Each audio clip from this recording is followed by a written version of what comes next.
হযরতে আবু বকরের তাকওয়া কেমন ছিল? কে সেই আবু বকর, যেই আবু বকরের জন্য আমার নবী পর্যন্ত পাগল ছিল?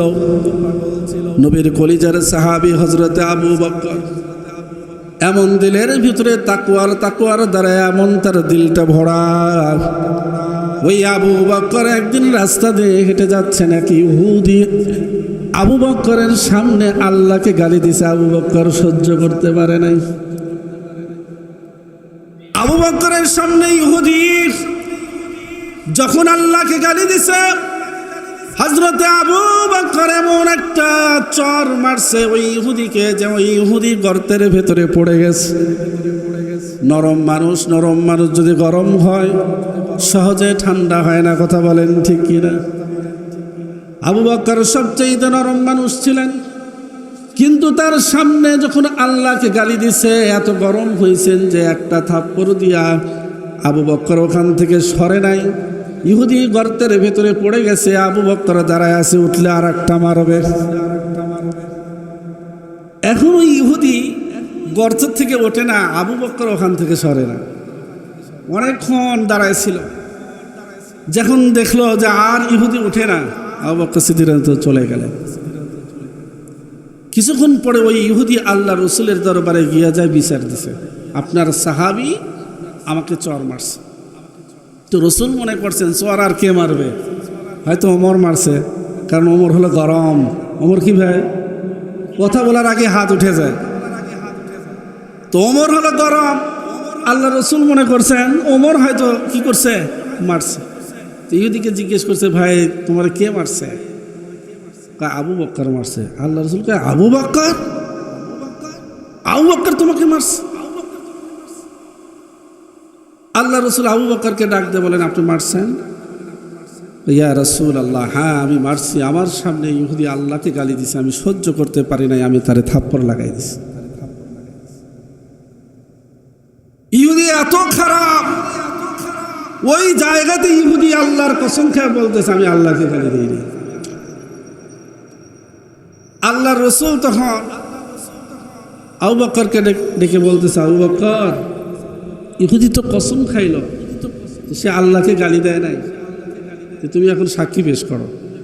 তুমি যে তাকে বললা সে আল্লাহকে গালি দিছে, এটার সাক্ষী কি করো, পেশ করো। কিন্তু আবু বকরের কোনো সাক্ষী নেই, ওখানে তো কেউ ছিল না। এখন রাসূলুল্লাহ সাল্লাল্লাহু আলাইহি ওয়াসাল্লাম যখন দেখলেন আবু বকরের পক্ষে সাক্ষী নাই, কি মনে করেন বিচার কি হবে?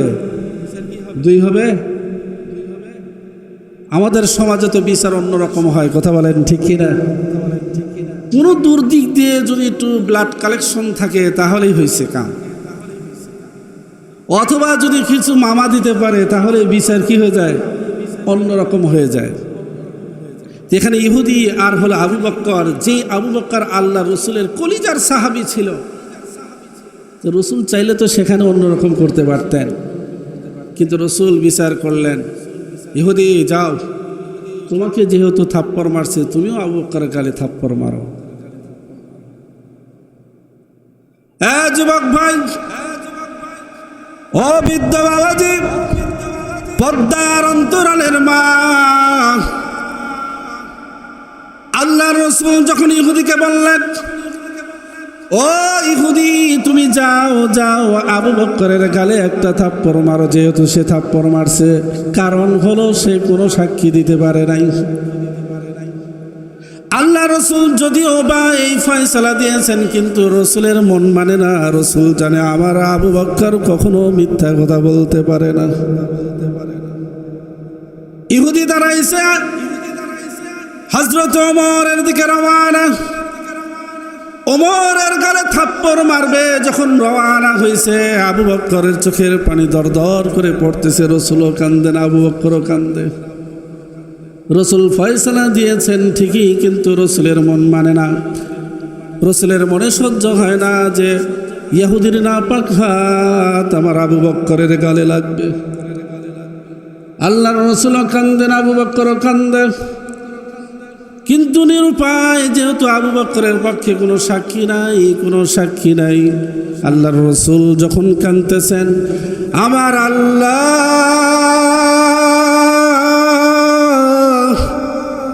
সাথে সাথে জিবরাইলকে ডাক দে, বলে রে জিবরাইল, যাও তাড়াতাড়ি আমার বন্ধুর কাছে যাও। বন্ধু যখন আবু বকরের গালে নাপাক ইহুদির হাত লাগবে, সহ্য হয় না, আমি আল্লাহ এটা বরদাস্ত করতে পারি না। আমার আল্লাহ জিবরাইলকে ডাক দিয়ে পাঠাই দিলেন।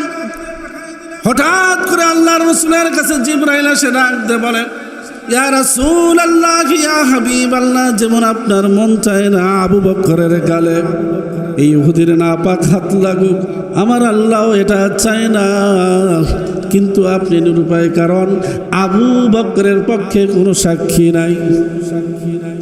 জিবরাইল ডাকতে বলে, নবী গো, আপনি যদি ফয়সালা দেওয়ার জন্য সাক্ষীর প্রয়োজন হয়, আল্লাহ রাব্বুল আলামিন আমাকে পাঠাইছেন। আল্লাহ রাব্বুল আলামিন নিজে আবু বকরের পক্ষে সাক্ষী দেওয়ার জন্য প্রস্তুত। জোরে বলেন সুবহানাল্লাহ। এমন একজন আবু বকর, সেই আবু বকর যাকে আল্লাহ রাব্বুল আলামিন এই দুনিয়াতে জান্নাতের টিকিট দিয়েছেন, তারপরেও আবু বকর যখন নামাজে দাঁড়াইতেন কান্নার আওয়াজ। একদিন রাত্রে আবু বকর কাঁদতেছেন, আল্লাহর রাসূলের ঘুম ভেঙে গেল। মসজিদে নববীর পাশেই যেহেতু সাথেই হুজরাখানা, আল্লাহর রাসূল মসজিদের ভিতরে এসে দেখেন কে যেন কান্নাকাটি করে, তাকায় দেখে আর কেউ না, আমার কলিজার সাহাবী আবু বকর। নামাজ শেষ করার পরে আল্লাহ রাসূল ডাক দিয়ে বলে, আবু বকর, তুমি কেন এত কান্না করলা? কি ব্যাপার, তোমার বাড়িতে কোনো সমস্যা নাকি? আবু বকর ডাক দিয়ে বলে, নবী গো, আমার বাড়িতে কোনো সমস্যা নাই। আল্লাহ রাসূল বলেন, তাহলে কান্দো কেন? আবু বকর ডাক দিয়ে বলে, নবী, আমি যখন নামাজের ভেতরে একটা আয়াত তেলাওয়াত করেছি, এই আয়াত তেলাওয়াত করার পরে চোখের পানি আমি ধরে রাখতে পারি নাই। আল্লাহর নবী ডাক দিয়ে বলে, আবু বকর, কি আয়াত তেলাওয়াত করলে যার কারণে চোখের পানি ধরে রাখতে পারো না? হযরত আবু বকর তখন আল্লাহর রাসূলকে ডাক দিয়ে বলে, আল্লাহর রাসূল, আমি যখন এই আয়াতটা তেলাওয়াত করলাম, ইন্নাল্লাহা আশতারা মিনাল মুমিনিনা আনফুসাহুম ওয়া আমওয়ালাহুম বিআন্না লাহুমুল জান্নাহ। আল্লাহ রাব্বুল আলামিন মুমিনদের সাথে একটা সওদা করেছেন, একটা বেচাকেনা করেছেন, যে আল্লাহ মুমিনদের জান মাল নেবে, বিনিময়ে জান্নাত দান করবেন। আল্লাহর রাসূল বলেন, এটা তো বড় খুশির কথা, এর ভিতরে কান্নার কি পাইলা? আবু বকর ডাকতে বলে, নবী গো, আপনি জানেন আমি আবু বকর ব্যবসা করি নবী। গতকালকে একজন মহিলা আসছিল আমার দোকানে, একটা কাপড় নিয়েছিল আমার কাছে, কাপড়টা ফেরত দেওয়ার জন্য আসছে। আমি ফেরত নিয়ে টাকা ফেরত দিলাম। আর মহিলাকে জিজ্ঞেস করলাম, মা, এই কাপড়ের ভিতরে কি সমস্যা যার কারণে আপনি ফেরত দিয়ে টাকা নিয়ে গেলেন? মহিলা কোনো সমস্যা দেখাইতে পারে নাই, ডাক দিয়ে বলতেছে, আবু বকর, ওই কাপড়ের ভিতরে কোনো সমস্যা নাই, তাহলে কেন ফেরত দিলেন? ডাক দিয়ে বলে, রে আবু বকর, আমি ফেরত দিছি, কাপড় আমার পছন্দ হয় না। মুমিন মুসলমান আল্লাহর গোলাম, লক্ষ্য করে দেখেন হযরতে আবু বকরের দিলের ভিতরে কেমন তাকওয়া। আবু বকর ডাক দিয়ে বলতেছে, নবী, হাসরের ময়দান বড় কঠিন ময়দান, যেই ময়দানে আম্বিয়া কিরাম পর্যন্ত ইয়া নফসি করতে থাকবে। যেই হাসরের ময়দান বড় কঠিন ময়দান হবে, যেই ময়দানে গুনাহগার বান্দার মাথার উপরে সূর্য এসে যাবে। দুনিয়ার এত দূরে সূর্য থাকার পরেও রোদের গরম আমরা সহ্য করতে পারি না। কথা বলেন ঠিক কিনা? আবু বকর ডাকতে বলেন, ওই সূর্য যখন কাছে আসবে, হাসরের ময়দানের জমিনটা এত গরম হবে যে তামার মতো গরম হয়ে যাবে, মানুষগুলো ছটফট করবে, সবাই ইয়া নাফসি করবে। আল্লাহর নবীকে ডাক দে বলে, পয়গম্বর জানেন আমি বড় ব্যবসা করি। আল্লাহ তাআলা যেমন আমাদের সাথে একটা ব্যবসা করেছেন, হাসরের ময়দানে আমি আবু বকরকে আল্লাহর সামনে দাঁড়াইতে হবে। আল্লাহ যদি ডাক দে বলে, রে আবু বকর আমার জান্নাত তোমাকে দান করব, কিন্তু জান্নাতের বিনিময়ে তুমি কি নিয়ে আসছো? আমি যদি বলি, আল্লাহ আমার জীবনটা আমার মালটা তোমার রাস্তায় খরচ করেছি রে মালিক, আল্লাহ যদি ওই সময় বলে ওঠে, আবু বকর তোমার মাল আর জান আমার পছন্দ হয় নাই, ওই জান আর মাল তুমি ফেরত নিয়ে যাও, আমার জান্নাতটা আমাকে ফেরত দাও। হযরতে আবু বকর আল্লাহর নবীকে ডাক দে বলে, নবী গো হাসরের ময়দানে আল্লাহ না করুক যদি এমন কথা আল্লাহ বলে ফেলায়, তাহলে আমি আবু বকরের কি অবস্থা হবে? এই ভয়ে আমি কান্নাকাটি করি, চোখের পানি ধরে রাখতে পারি না। নবী আবু বকরের তাকওয়া দেখে আশ্চর্য হয়ে গেলেন যে হাসরের ময়দানের ভয় তার দিলের ভেতরে কেমন। যেই আবু বকরের দিলে এত তাকওয়া, দুনিয়াতে জান্নাত পাওয়ার পরেও রাত্রে জাগিয়া নামাজ পড়ে আর কান্না করে আর কান্নার আওয়াজ। ও মুমিন মুসলমান আল্লাহর গোলাম ও যুবক ভাই, বলেন তো আমাদের হালাতটা কি? আমরা কি দুনিয়াতে জান্নাতের টিকিট পাইছি? কি বলেন? দুনিয়াতে জান্নাতের টিকিট পাইছি আমরা? আমাদের হালাত কি? গুনাহ আর গুনাহ, নাফরমানি আর নাফরমানি, হাজারো নিয়ামত আল্লাহর ভক্ষণ করতেছে, কিন্তু ওই আল্লাহর সাথে নাফরমানি করতেছি। কথা বলেন ঠিক কিনা? আল্লাহর এত নাফরমানি করো হে মুমিন, আল্লাহর নাফরমানি করো, এর চাইতে বড় গাদ্দার কে হতে পারে যে আল্লাহর নিয়ামত ভক্ষণ করে, আল্লাহর বাতাস গ্রহণ করে, আল্লাহর দেওয়া মাছ খায়, আল্লাহর দেওয়া রাস্তায় চলাফেরা করে, আল্লাহর হাজারো নিয়ামত ভক্ষণ করে, কিন্তু আল্লাহর বান্দা একবারের জন্য আল্লাহর কুদরতের পায়ে সেজদা দেয় না, এমন নাফরমান বান্দা আছে না নাই? হযরত ওমর রাদিয়াল্লাহু তাআলা আনহু একদিন সফরে বের হয়েছে, ওনার খেলাফতের জামানায়। তো সফরে বের হওয়ার পরে কিছু দূর যাওয়ার পরে উনি পিপাসিত হয়েছেন, খুব ক্ষুধা লাগছে। তো তাকায় দেখেন যে কিছু একটা রাখাল ছাগল পার আছে, এটাকে চড়াইতেছে। তো হযরত ওমর রাদিয়াল্লাহু তাআলা আনহু ওই রাখালকে ডাক দিয়ে বলতেছে, এ রাখাল, আমি মুসাফির মানুষ, আমার খুব পিপাসা লাগছে, ক্ষুধা লাগছে, তুমি যদি একটা ছাগলের দুধ দিতা তাহলে ওই দুধ পান করে আমি কি করতে পারতাম? আমার পিপাসা নিবারণ করতে পারতাম। হযরত ওমরকে ওই রাখাল চিনে না, জানে যে এটা মুসাফির। রাখাল তখন হযরত ওমরকে ডাক দিয়ে বলতেছেন, ও মুসাফির ভাই, যেই ছাগলগুলো আপনি দেখতেছেন এই ছাগলগুলো আমার না, এই ছাগলের মালিক একজন আছেন, ওই মালিক আমাকে দাস হিসেবে রেখেছেন, আমি হলো তার মাসভুক্ত গোলাম, আমি তার বাড়িতে কাজ করি, বেতনভুক্ত গোলাম। তুমি যেই ছাগলগুলো দেখতেছো এই ছাগলের মালিক আমি না, শুধু তাই না, আমি বেতনভুক্ত গোলাম, এর পাশাপাশি যদি আমি ক্ষুধার্ত হই, পিপাসিত হই, একটা ছাগলের দুধ পান করতে পারবো, এটাও আমার বেতনভুক্ত। অতএব আমার মালিকের অনুমতি ছাড়া তোমাকে আমি ছাগলের দুধ দিতে পারি না।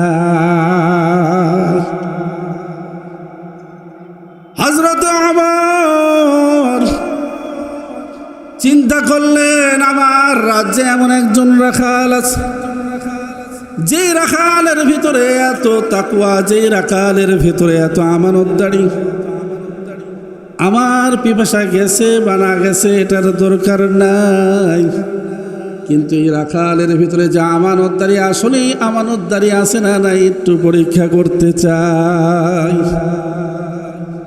ও মুমিন মুসলমান আল্লাহর গোলাম,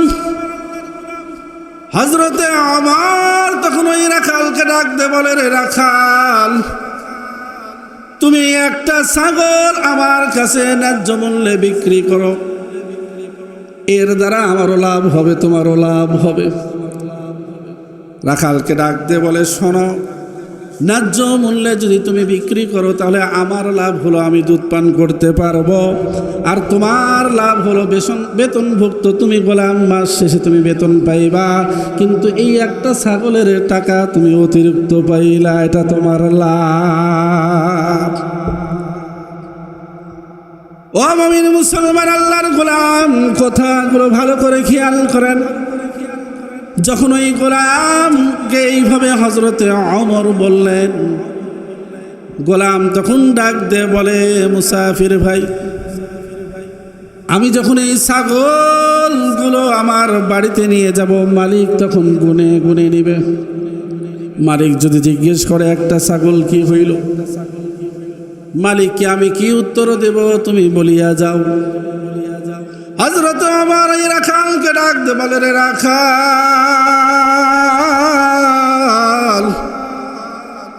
তোমার মালিক যদি তোমাকে জিজ্ঞেস করে, তুমি মালিককে বলবা বাঘে এসে খেয়ে গেছে, বাঘ যদি আসে তাহলে রাখাল ফিরাইতে পারে না, এটা তোমার মালিক বিশ্বাস করবে।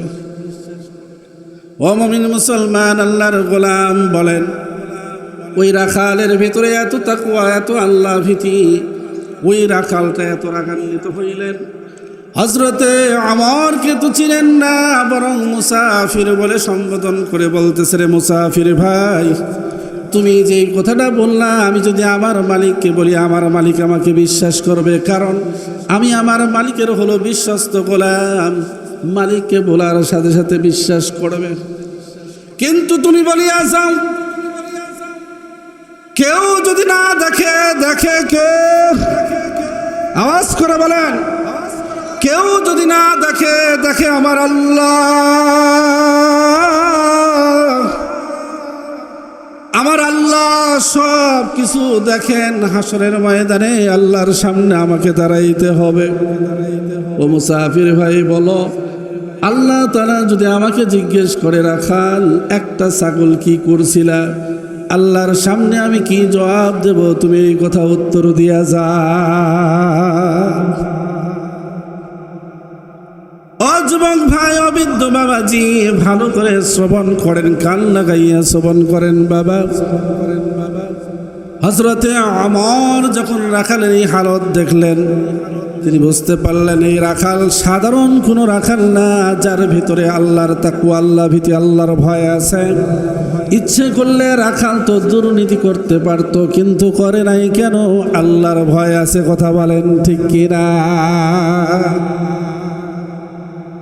এই জন্য আল্লাহর ভয় যদি কোনো মানুষ দিলের ভেতরে রাখে, হাসরের ময়দানের ভয় যদি কোনো মানুষ দিলের ভিতরে রাখে, তাহলে ওই মানুষের জন্য কোরআনের উপরে আমল করা বড় সহজ হয়ে যায়। ওই মানুষের জন্য গুনাহ থেকে বিরত থাকা বড় সহজ হয়ে যায়। ওই রাখাল চাইলে তো দুর্নীতি করতে পারত, কিন্তু কেন করে নাই? কারণ হলো তার দিলের ভিতরে আল্লাহর ভয় আছে। কথা বলেন ঠিক কিনা? তো আল্লাহর ভয় যদি কারো ভিতরে থাকে, তাহলে সেই মানুষ গুনাহ থেকে বিরত থাকতে পারে। যেমন ভাবে লোকালয়ে সে গুনাহ করতে ভয় পায়, ঠিক তেমনি ভাবে যদি গভীর অন্ধকার হয়, একা এক ঘরেও থাকে, সেখানেও সে ভয় পায়। কেন? সে জানে আমার আল্লাহ সেখানেও দেখে। কথা বলেন ঠিক কিনা? কথা বলেন ঠিক কিনা? এ মুমিন মুসলমান আল্লাহর গোলাম, হযরতে আবু বকরের তাকওয়া কেমন ছিল? কে সেই আবু বকর? যেই আবু বকরের জন্য আমার নবী পর্যন্ত পাগল ছিল। নবীর কলিজার সাহাবী হযরতে আবু বকর। এমন দিলের ভিতরে তাকওয়ার দ্বারা এমন তার দিলটা ভরা। ওই আবু বকর একদিন রাস্তা দিয়ে হেঁটে যাচ্ছে, নাকি ইহুদি আবু বকরের সামনে আল্লাহকে গালি দিছে। আবু বকর সহ্য করতে পারে নাই। আবু বকরের সামনে ইহুদি যখন আল্লাহকে গালি দিছে, হযরতে আবু বকর এমন একটা চর মারছে ওই ইহুদিকে, যে ওই ইহুদি গর্তের ভেতরে পড়ে গেছে। নরম মানুষ যদি গরম হয় সহজে ঠান্ডা হয় না, কথা বলেন ঠিক কিনা? আবু বকর সবচেয়ে নরম মানুষ ছিলেন, কিন্তু তার সামনে যখন আল্লাহকে গালি দিছে এত গরম হয়েছেন যে একটা থাপ্পড় দিয়া আবু বকর ওখান থেকে সরে নাই। ইহুদি গর্তের ভেতরে পড়ে গেছে, আবু বকর দাঁড়ায় আছে, উঠলে আর একটা মারবে। এখন ওই ইহুদি গর্তের থেকে ওঠে না, আবু বকর ওখান থেকে সরে না, অনেকক্ষণ দাঁড়ায় ছিল। যখন দেখলো যে আর ইহুদি উঠে না, আবু বকর সিদ্দিক চলে গেলেন। কিছুক্ষণ পরে ওই ইহুদি আল্লাহ রসুলের দরবারে গিয়া যায়, বিচার দিছে, আপনার সাহাবি আমাকে চর মারছে। তো রসুল মনে করছেন চর আর কে মারবে, হয়তো ওমর মারছে, কারণ ওমর হলো গরম। ওমর কি ভাই, কথা বলার আগে হাত উঠে যায়, তো ওমর হলো গরম। আল্লাহ রসুল মনে করছেন ওমর হয়তো কি করছে, মারছে। তো ইহুদিকে জিজ্ঞেস করছে, ভাই তোমার কে মারছে? আবু বকর মারছে। আল্লাহ রসুল কয়, আবু বকর? আবু বকর তোমাকে মারছে? আল্লাহ রসুল আবু বকরকে ডাক দিয়ে বলেন, আপনি মারছেন? ইয়া রাসূল আল্লাহ, হ্যাঁ আমি মারছি। আমার সামনে ইহুদি আল্লাহকে গালি দিছে, আমি সহ্য করতে পারি নাই, আমি তারে থাপ্পড় লাগাই দিছি। ইহুদি এত খারাপ, ওই জায়গাতে ইহুদি আল্লাহর কসম খেয়ে বলতেছে, আমি আল্লাহকে গালি দিইনি। আল্লাহ রসুল তখন আবু বকরকে ডেকে বলতেছে, আবু বকর, ইহুদি তো কসম খাইল, সে আল্লাহকে গালি দেয় নাই, তুমি এখন সাক্ষী পেশ করো। তুমি যে তাকে বললা সে আল্লাহকে গালি দিছে, এটার সাক্ষী কি করো, পেশ করো। কিন্তু আবু বকরের কোনো সাক্ষী নেই, ওখানে তো কেউ ছিল না। এখন রাসূলুল্লাহ সাল্লাল্লাহু আলাইহি ওয়াসাল্লাম যখন দেখলেন আবু বকরের পক্ষে সাক্ষী নাই, কি মনে করেন বিচার কি হবে? দুই হবে। আমাদের সমাজে তো বিচার অন্যরকম হয়, কথা বলেন ঠিক কিনা? কোনো দুর্দিক দিয়ে যদি একটু ব্লাড কালেকশন থাকে তাহলেই হয়েছে কাম, অথবা যদি কিছু মামা দিতে পারে তাহলে বিচার কি হয়ে যায়, অন্যরকম হয়ে যায়। এখানে ইহুদি আর হলো আবু বকর, যে আবু বকর আল্লাহ রসুলের কলিজার সাহাবী ছিল, তো রসুল চাইলে তো সেখানে অন্যরকম করতে পারতেন, কিন্তু রসুল বিচার করলেন, ইহুদি যাও, তোমাকে যেহেতু থাপ্পড় মারছে তুমিও আবু বকরের গালে থাপ্পড় মারো। যুবক ভাই, ও বৃদ্ধ বাবাজি, পদ্মার অন্তরালের মা, আল্লাহ রসুল যখন ইহুদিকে বললেন, ও ইহুদি তুমি যাও যাও আবু বকরের গালে একটা থাপ্পড় মারো, যেহেতু সে থাপ্পড় মারছে, কারণ হলো সে কোনো সাক্ষী দিতে পারে নাই। আল্লাহ রসুল যদিও বা এই ফয়সালা দিয়েছেন, কিন্তু রসুলের মন মানে না। রসুল জানে আমার আবু বকর কখনো মিথ্যা কথা বলতে পারে না। ইহুদি দাঁড়াইছে, হযরত ওমরের দিকে রওয়ানা। ওমরের গালে থাপ্পড় মারবে যখন রওয়ানা হয়েছে, আবু বকরের চোখের পানি দরদর করে পড়তেছে। রসুলও কান্দেন, আবু বকরও কান্দে। রসুল ফয়সালা দিয়েছেন ঠিকই, কিন্তু রসুলের মন মানে না। রসুলের মনে সহ্য হয় না যে ইহুদির নাপাক হাত আমার আবু বকরের গালে লাগবে। আল্লাহর রসুলও কান্দেন, আবু বকরও কান্দে, কিন্তু নিরুপায়, যেহেতু আবু বকরের পক্ষে কোনো সাক্ষী নাই, কোনো সাক্ষী নাই। আল্লাহর রসুল যখন কাঁদতেছেন, আমার আল্লাহ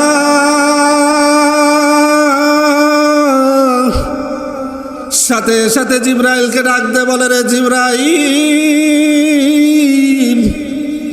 যাও যাও তাড়াতাড়ি আমার বন্ধুর কাছে যাও। বন্ধু যখন আবু বকরের গালে নাপাক ইহুদির হাত লাগবে, সহ্য হয় না, আমি আল্লাহ এটা বরদাস্ত করতে পারি না। আমার আল্লাহ জিবরাইলকে ডাক দিয়ে পাঠাই দিলেন। হঠাৎ করে আল্লাহর রাসূলের কাছে জিবরাইল এসে ডাক দিয়ে বলে, ইয়া রাসূলুল্লাহ, ইয়া হাবিবাল্লাহ, যেমন আপনার মন চায় না আবু বকরের গালে এই ইহুদির নাপাক হাত লাগুক, আমার আল্লাহ এটা চায় না। কিন্তু আপনি নিরুপায়, কারণ আবু বকরের পক্ষে কোনো সাক্ষী নাই। জিবরাইল ডাকতে বলে, নবী গো, আপনি যদি ফয়সালা দেওয়ার জন্য সাক্ষীর প্রয়োজন হয়, আল্লাহ রাব্বুল আলামিন আমাকে পাঠাইছেন। আল্লাহ রাব্বুল আলামিন নিজে আবু বকরের পক্ষে সাক্ষী দেওয়ার জন্য প্রস্তুত। জোরে বলেন সুবহানাল্লাহ। এমন একজন আবু বকর, সেই আবু বকর যাকে আল্লাহ রাব্বুল আলামিন এই দুনিয়াতে জান্নাতের টিকিট দিয়েছেন, তারপরেও আবু বকর যখন নামাজে দাঁড়াইতেন কান্নার আওয়াজ।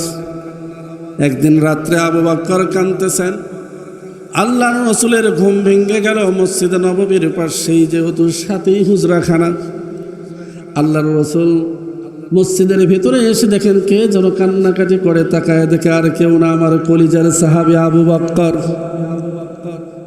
নামাজ শেষ করার পরে আল্লাহ রাসূল ডাকতে বলে, আবু বকর, তুমি কেন এত কান্না করলা? কি ব্যাপার, তোমার বাড়িতে কোনো সমস্যা নাকি? আবু বকর ডাকতে বলে, নবী গো, আমার বাড়িতে কোনো সমস্যা নাই, কোনো সমস্যা নাই। আল্লাহ রাসূল বলেন, তাহলে কান্দো কেন? আবু বকর ডাকতে বলে, নবী, আমি যখন নামাজের ভেতরে একটা আয়াত তেলাওয়াত করেছি, এই আয়াত তেলাওয়াত করার পরে চোখের পানি আমি ধরে রাখতে পারি নাই। আল্লাহর নবী ডাকতে বলে, আবু বকর, কি আয়াত তেলাওয়াত করলে যার কারণে চোখের পানি ধরে রাখতে পারো না? হযরতে আবু বকর তখন আল্লাহর রাসূলকে ডাকতে বলে, আল্লাহর রাসূল, আমি যখন এই আয়াতটা তেলাওয়াত করলাম, ইন্নাল্লাহা আশতারা মিনাল মুমিনিনা আনফুসাহুম ওয়া আমওয়ালাহুম বিআন্না লাহুমুল জান্নাহ। আল্লাহ রাব্বুল আলামিন মুমিনদের সাথে একটা সওদা করেছেন, একটা বেচাকেনা করেছেন, যে আল্লাহ মুমিনদের জান মাল নেবে, বিনিময়ে জান্নাত দান করবেন। আল্লাহর রাসূল বলেন, এটা তো বড় খুশির কথা, এর ভিতরে কান্নার কি পাইলা? আবু বকর ডাকতে বলেন, নবী গো, আপনি জানেন আমি আবু বকর ব্যবসা করি নবী। গতকালকে একজন মহিলা আসছিল আমার দোকানে, একটা কাপড় নিয়েছিল আমার কাছে, কাপড়টা ফেরত দেওয়ার জন্য আসছে। আমি ফেরত নিয়ে টাকা ফেরত দিলাম। আর মহিলাকে জিজ্ঞেস করলাম, মা, এই কাপড়ের ভিতরে কি সমস্যা যার কারণে আপনি ফেরত দিয়ে টাকা নিয়ে গেলেন? মহিলা কোনো সমস্যা দেখাইতে পারে নাই। ডাক দিয়ে বলতেছে, আবু বকর, ওই কাপড়ের ভিতরে কোনো সমস্যা নাই, তাহলে কেন ফেরত দিলেন? ডাক দিয়ে বলে, রে আবু বকর, আমি ফেরত দিছি, কাপড় আমার পছন্দ হয় না। মুমিন মুসলমান আল্লাহর গোলাম, লক্ষ্য করে দেখেন হযরতে আবু বকরের দিলের ভিতরে কেমন তাকওয়া। আবু বকর ডাক দিয়ে বলতেছে, নবী, হাসরের ময়দান বড় কঠিন ময়দান, যেই ময়দানে আম্বিয়া কিরাম পর্যন্ত ইয়া নফসি করতে থাকবে। যেই হাসরের ময়দান বড় কঠিন ময়দান হবে, যেই ময়দানে গুনাহগার বান্দার মাথার উপরে সূর্য এসে যাবে। দুনিয়ার এত দূরে সূর্য থাকার পরেও রোদের গরম আমরা সহ্য করতে পারি না। কথা বলেন ঠিক কিনা?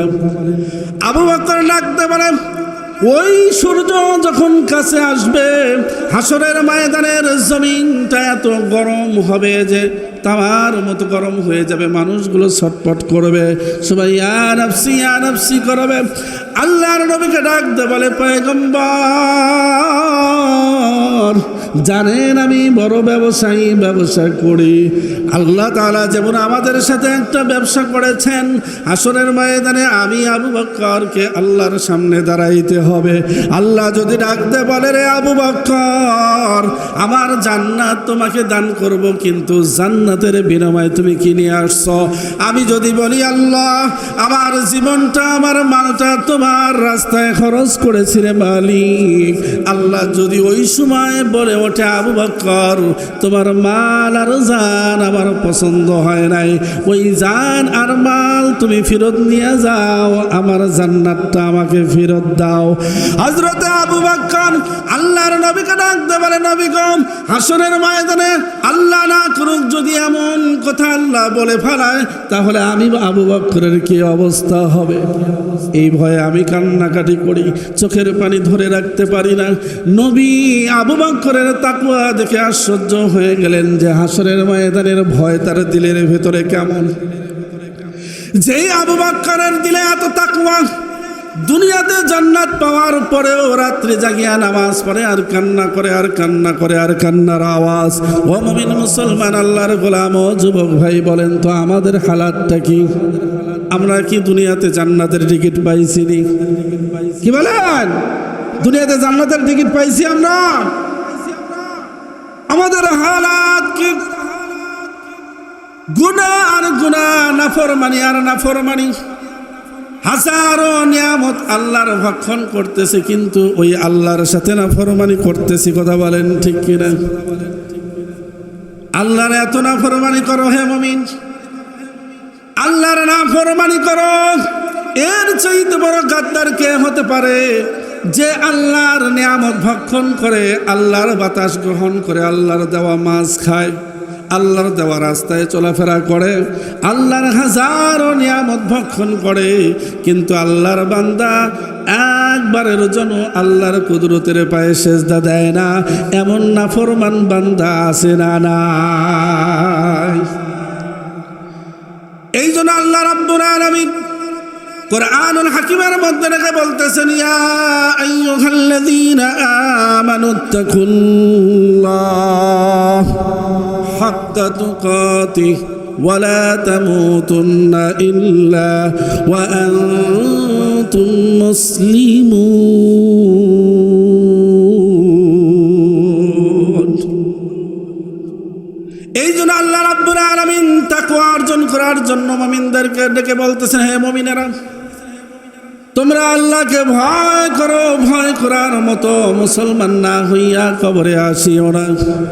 এই জন্য ভাই, দিলের ভিতরে আল্লাহর ভয় রাখেন, তাকওয়া রাখেন, দিলের ভিতরে হাসরের ময়দানের ভয় রাখেন।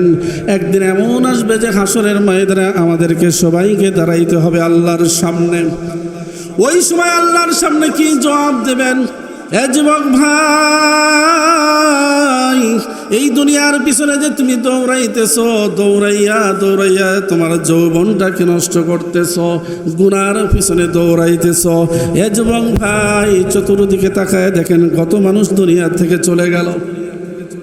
যেদিকে তাকাই শুধু যুবকের লাশ, গাড়ির নিচে যুবকের লাশ, পানির নিচে যুবকের লাশ। ছাত্র আন্দোলনে দেখা গেল যুবকের লাশ। কত ঘুমের ঘরে যুবক পড়ে রইল। তুমি যে এখনো পর্যন্ত গুনার ভিতরে লিপ্ত থাকলা, তোমার দিলে কি একটু ভয় হয় না? রাত্রে বেলা যে ঘুমায় গেছি, সকালবেলাও তো আমি না উঠতে পারি। কথা বলেন ঠিক কিনা? এ মুমিন মুসলমান, আল্লাহর গোলাম, এই তাকওয়া যেরকম সাহাবাদের ভিতরে ছিল, এই তাকওয়া আল্লাহ ভীতি আমাদের আকাবেরদের ভিতরেও ছিল। এই তাকওয়া ভীতি যদি কোনো মানুষের ভেতরে থাকে, তাহলে তার জন্য গুনাহ থেকে বেঁচে থাকাটা বড় সহজ হয়ে যায়। কোরআনের উপরে আমল করা বড় সহজ হয়ে যায়। কথা বলেন ঠিক কিনা? বাদশাহ হারুন আর রশিদ, যদিও বা উনি বাদশাহ ছিলেন, কিন্তু অনেক বড় বুজুর্গ ব্যক্তি ছিলেন। একদিন ওনার রাজ্যের সমস্ত ওলামায়ে কেরামকে তার রাজপ্রাসাদে দাওয়াত দিলেন। সমস্ত ওলামায়ে কেরাম ওনার রাজপ্রাসাদে চলে আসলো।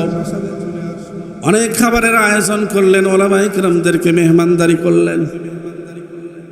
মেহমানদারি করার পরে বাদশাহ হারুন আর রশিদ ওলামায়ে কেরামদেরকে জিজ্ঞেস করেন, এই ওলামায়ে কেরাম, আমি যে আপনাদেরকে দাওয়াত দিলাম, আপনাদেরকে মেহমানদারি করাইলাম, কেন করাইছি? কেন আপনাদেরকে ডাকলাম? একবার তো জিজ্ঞেস করলেন না। ওলামায়ে কেরাম বলেন, জি হযরত। বাদশাহ নামদার বলেন, কেন ডাকছেন? এবার বাদশাহ হারুন আর রশিদ সবাইকে লক্ষ্য করে বলতেছেন, ও ওলামায়ে কেরাম, হযরত ওলামায়ে কেরাম, আপনারা একটা ফয়সালা দিয়ে যাবেন, আমি বাদশাহ হারুনুর রশিদ জান্নাতি না জাহান্নামী? সমস্ত ওলামায়ে কেরাম এক আওয়াজ দিলেন, সবাই এক আওয়াজ দিলেন, কে জান্নাতি কে জাহান্নামী এটা বলার ক্ষমতা কারো নাই। আমরা কেউ এই বলার ক্ষমতা রাখি না যে আপনি জান্নাতি না জাহান্নামী। তবে বাদশাহ নামদার এতটুকু বলতে পারি, যদি আপনি ভালো কাজ করেন তাহলে জান্নাতের পথে আছেন, আর যদি খারাপ কাজ করেন তাহলে জাহান্নামের পথে আছেন। কিন্তু জান্নাতি এই কথা দুনিয়াতে কেউ বলতে পারবে না। তো বাদশাহ হারুনুর রশিদ মজাক করে বলতেছে, তাহলে খাওয়ায় লাভ হলো কি? কি বলতেছে? দাওয়াত দেয়া খাওয়ায় লাভ হলো কি? বাদশাহ হারুনুর রশিদ ডাক দিয়ে বলতেছেন, বড় দুঃখ, কোনো সমাধান পেলাম না। সমস্ত ওলামায়ে কেরাম বিদায় নেবেন ভাব, এমন মুহূর্তে ওলামায়ে কেরামের মজলিসের একদম পিছন থেকে 9 বছরের বালক দাঁড়ায় গেল। দাঁড়াইয়া বাদশাকে ডাক দিয়ে বলতেছে, বাদশাহ নামদার, বেয়াদবি মাফ করবেন, আপনি যদি অনুমতি দেন তাহলে এই প্রশ্নের জবাব আমি দিতে পারব। বাদশাহ হারুনুর রশিদ বড় খুশি, তো বলছে যে দাও। তো 9 বছরের বালক ডাক দিয়ে বলতেছেন, দাও বললে হবে না বাদশাহ, সিস্টেম মতো আপনি সামনে নিয়ে আসেন। যখন ওই 9 বছরের বালককে বাদশাহ হারুনুর রশিদ সামনে নিয়ে আসলেন, সামনে নিয়ে আসার পরে এবার ওই বাচ্চা ডাকতে বলতেছে, বাদশাহ নামদার, বেয়াদবি মাফ করবেন, আর একবার বলেন আপনি কি প্রশ্ন করলেন? বাদশাহ হারুনুর রশিদ ওই বালককে ডাকতে বলে, রে বালক, বলো আমি জান্নাতি না জাহান্নামী? এবার ওই 9 বছরের বালক বাদশাহ হারুনুর রশিদকে ডাকতে বলতেছে, বাদশাহ নামদার, বেয়াদবি মাফ করবেন, এই প্রশ্নের জবাব দেওয়ার আগে আমার কিছু কথা আছে, এই কথার উত্তর দেবেন। বাদশাহ হারুনুর রশিদ ডাক দে ওই বাচ্চাকে বলে, বলো। বাচ্চা ডাক দে বলে, বাদশাহ নামদার, বলেন তো যে প্রশ্নের জবাব দেয় সে দামি না যে প্রশ্ন করে সে সবচাইতে বড় দামি? বাদশাহ হারুনুর রশিদ ওই বালককে ডাক দে বলে, বালক, যে আসলে প্রশ্নের জবাব দেয় সেই খানিকটা বড়। ওই বাচ্চা ডাক দে বলে, বাদশাহ হারুনুর রশিদ, আপনি আমাকে ক্ষমা করবেন, যেহেতু আপনি বললেন যে জবাব দেয় তাই হলো খানিকটা দামি, তো আপনি বাদশাহ নিচে এসে বসেন, আমাকে উপরে বসান। বাদশাহ হারুনুর রশিদ তো সাধারণ মানুষ না, দুনিয়াদার না, বরং সে আল্লাহওয়ালা বড় বুজুর্গ ছিল, তার ভিতরে কোনো অহংকার ছিল না, কোনো কিছু ছিল না। এবার ওই 9 বছরের বালককে বাদশাহ হারুনুর রশিদ তার সিংহাসনে বসাইয়া তিনি নিচে যায় বসলেন। এবার ওই সিংহাসনে বসার পরে 9 বছরের বালক বাদশাহ হারুনুর রশিদকে ডাকতে বলতেছেন, বাদশাহ, আপনি এত বড় একজন বাদশাহ, এত বড় বাদশাহ হওয়ার পরেও আপনি নিচে যায় বসলেন, আর আমি হলো 9 বছরের বালক, আর আমাকে সিংহাসনে বসালেন। এই সম্মানটা কেন দিয়েছেন জানেন? এটা আমার চেহারায় দেন নাই, বরং কোরআনের ইলমের কারণে দিয়েছেন। জোরে বলেন সুবহানাল্লাহ। এ মুমিন মুসলমান, আল্লাহর গোলাম,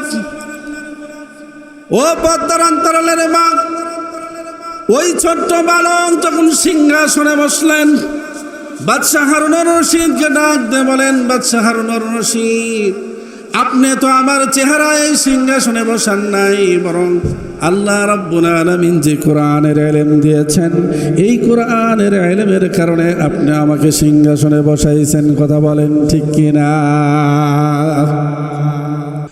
এ মুমিন মুসলমান, আল্লাহর গোলাম, এবার সিংহাসনে বসার পরে 7 বছরের বালক তখন ওই বাদশাহ হারুনুর রশিদকে ডাক দিয়ে বলতেছেন, বাদশাহ হারুনুর রশিদ, জাহাপনা আপনি বেয়াদবি মাফ করবেন, আর একবার বলেন আপনার প্রশ্নটা কি ছিল। এবার বাদশাহ হারুনুর রশিদ ডাক দিয়ে বলে, রে বালক বলো, আমি বাদশাহ হারুনুর রশিদ জান্নাতি না জাহান্নামী? এবার ওই 9 বছরের বালক ডাক দিয়ে বলে, বাদশাহ হারুনুর রশিদ, আপনি আমার একটা প্রশ্নের উত্তর দেন। আপনার জীবনে কোনোদিন এমন কোনো সময় আসছিল যেই মুহূর্তে আপনার সামনে সুন্দরী সুন্দরী নারী ছিল, আপনি চাইলেই জিনা করতে পারতেন, গুনাহ করতে পারতেন, কিন্তু আল্লাহর ভয়ে সেই গুনাহ করেন নাই? এমন কি কোনোদিন আসছিল? বাদশাহ হারুনুর রশিদ চোখের পানি ফালাইয়া ওই 9 বছরের বালককে ডাক দে বলে, রে বালক,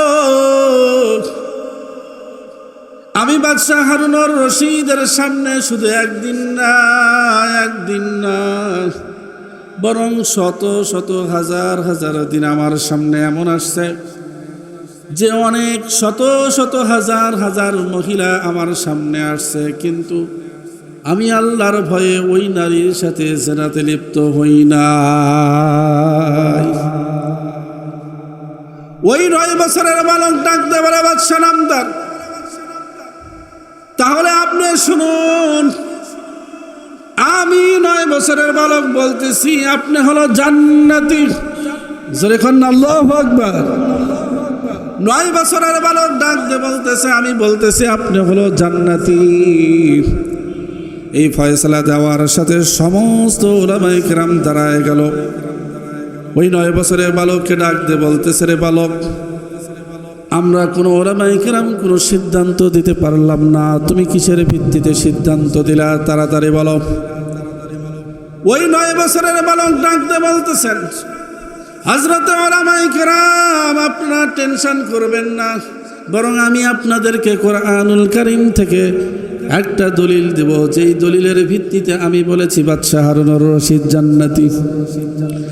এবার ওই 9 বছরের বালক ডাকতে বলতেছেন, আল্লাহ রাব্বুল আলামিন কোরআনুল হাকিমের ভিতরে জানায় দিয়েছেন, ওয়া আম্মা মান খাফা মাকামা রাব্বিহি ওয়া নাহান নাফসা আনিল হাওয়া ফাইন্নাল জান্নাতা হিয়াল মাওয়া। আল্লাহ রাব্বুল আলামিন কোরআনুল হাকিমের ভিতরে জানায় দিয়েছেন, আল্লাহ ডাকতে বলতেছেন, যেই মানুষটা হাসরের ময়দানে আমি আল্লাহর সামনে দাঁড়াইতে ভয় পাই, যেই মানুষটা আমি আল্লাহকে ভয় করিয়া তার জিন্দেগির যে গুনাহ করার সুযোগ ছিল তার থেকে বিরত রাখছে নিজেকে, আমি আল্লাহ তাআলা সেই বান্দাকে বিনা হিসাবে জান্নাত দান করব। বছরে বলেন সুবহানাল্লাহ।